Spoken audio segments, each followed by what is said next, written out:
Hi everyone. We haven't done a video in a while, so we thought we'd do an update with Brendan today, and he had his orthopedic appointment. So, not what I said. For those of you who don't know, when you have cerebral palsy, you need to check on your hips and your back and everything throughout your whole life. So he's seen many different orthopedics over his life, but he started at age 1 in Boston. And now we get to stick in Rhode Island, so I'm happy about that.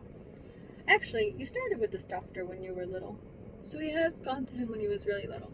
And then we got switched over to Boston because I think we found a physiatrist, which he knew a lot about cerebral palsy, and he had an orthopedic that worked directly with him. So we ended up switching to over there, which might have been a mistake in hindsight. Because at age 5, he had to have his first major hip osteotomy on his right side. So basically, his right hip was completely dislocated, and we had been following it over the years, and we tried absolutely everything to avoid surgery. Sometimes you can't. His right side is worse off and more spastic, so not today. So we tried everything from bracing him at night. He had to wear like a frog style brace. I forget the name of it. Maybe a hip leaf? I don't know. But basically, you have to sleep in a frog-like position. Horrendous. The brace would literally cut into his legs because he would try to get out of it, and the spasticity would try to snap out of it. It was awful. We tried hip pillows, so his legs would be straight but still separated.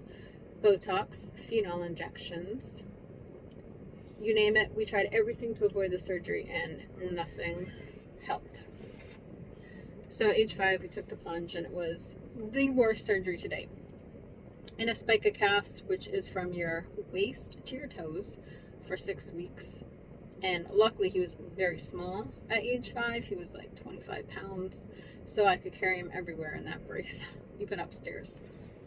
But I never, ever wanted to relive that surgery again. I didn't want him to have to relive that surgery again. I have memories ingrained in my brain from that hospital stay, and I just always wanted to prevent it. So we've done everything we have been able to avoid it. So his left side started shifting around age 8, we noticed. And I was pregnant with Andrew at the time. And I knew in my heart, no, not when you were 8. I knew I could not do the surgery again. So maybe you were older than 8, because aren't you 10 years apart? So maybe he was like 9. Because by the time I had him, when he had his first surgery, I was pregnant with Michaela, and we did the surgery when she was a newborn. So I knew I couldn't do that again to any of us. This person's looking at me weird. But anyway.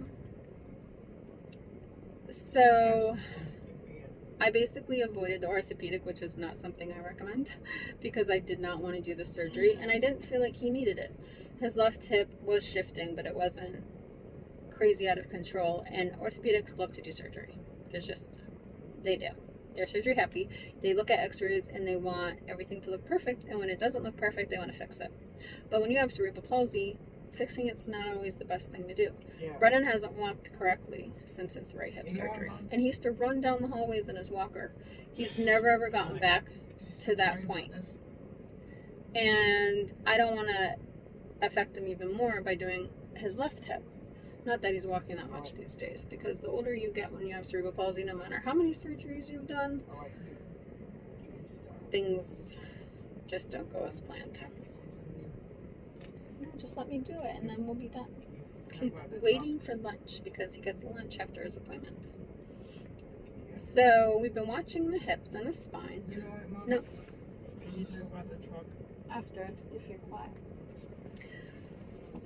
His spine started to curve years ago. It was very slight. I was a bit taken aback when he had told me. But at the time, there was really nothing to worry about. He didn't even show me the x-ray. He just said, oh, it's just a slight curve, but anybody can have this curve. You could be walking around with this curve. So I really put it out of my head, like, okay, it's no big deal. But I was a little upset because he's always had the straightest spine. His whole life, his spine has been so straight. But he did have a major growth spurt. So I'm wondering if that attributed to it.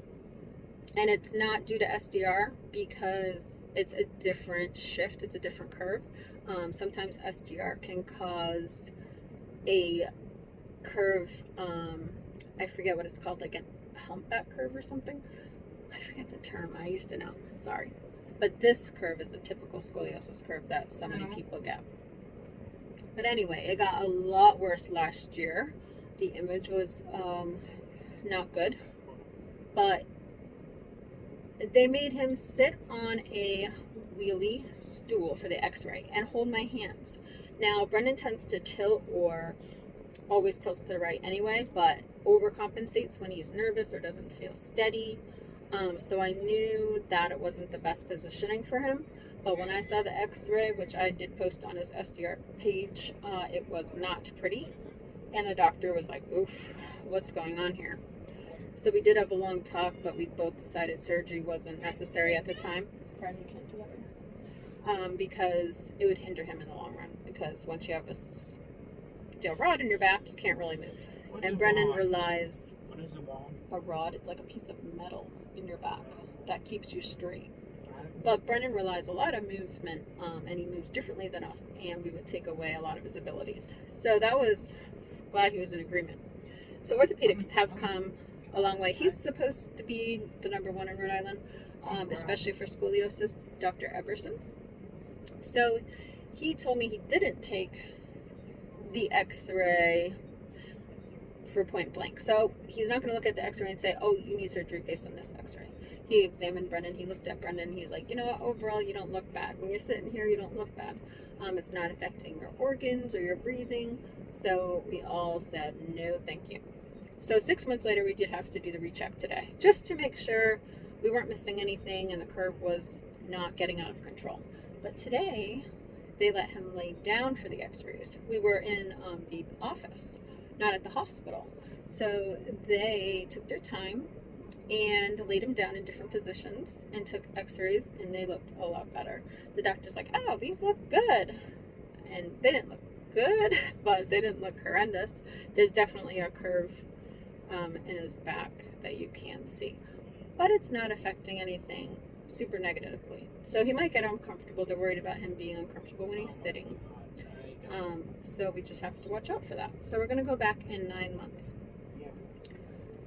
But basically, if you have a child with cerebral palsy and a doctor wants to do hip surgery, I always recommend a second opinion and do your research, because so many things can help you prevent that surgery.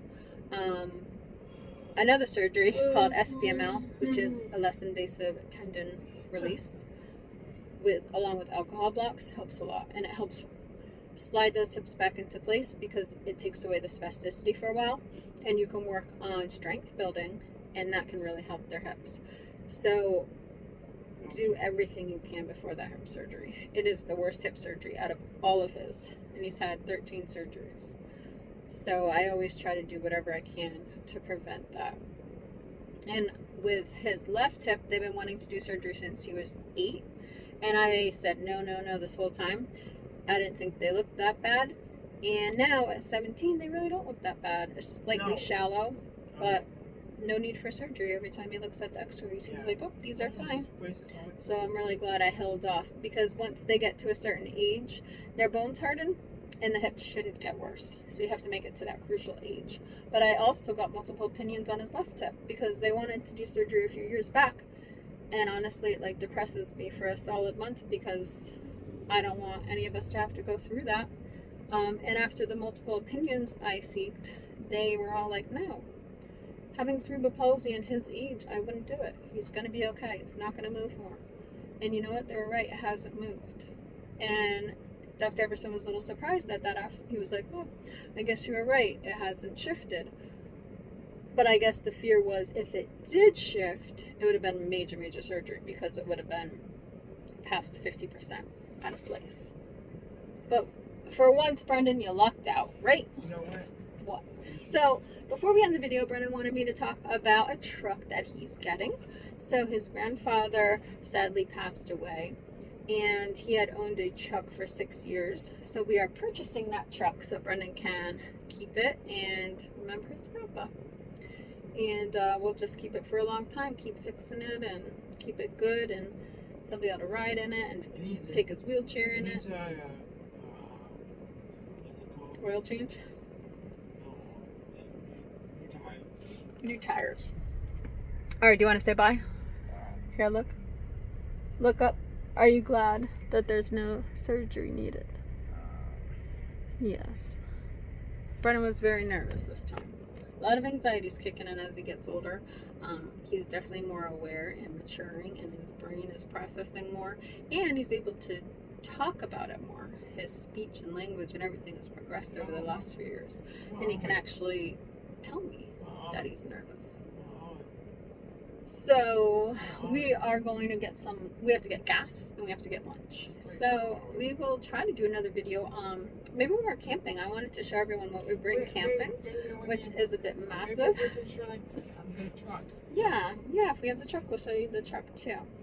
So we'll be back, and if you have any questions, you can feel free to, I'm not sure if you can write a comment, and if you can't, we have a Facebook page. It's drawing a blank. What is it called? It's kind of pirate. Brendan's SDR. No, it's from. Well, that's not very good that I can't remember it. But we are on Facebook. He has a SDR page, and it's been like everything since he had SDR about all his progress or not progress and everything in between. But I'll try to look up the name next time. Sorry. And we will show you camping. We're going camping August 7th, so I think we'll show you what's going on with that. Oh, stop it. I might be going with my dad now. So I will talk to you guys later, and we hope that everyone is doing well and staying healthy. Bye, guys.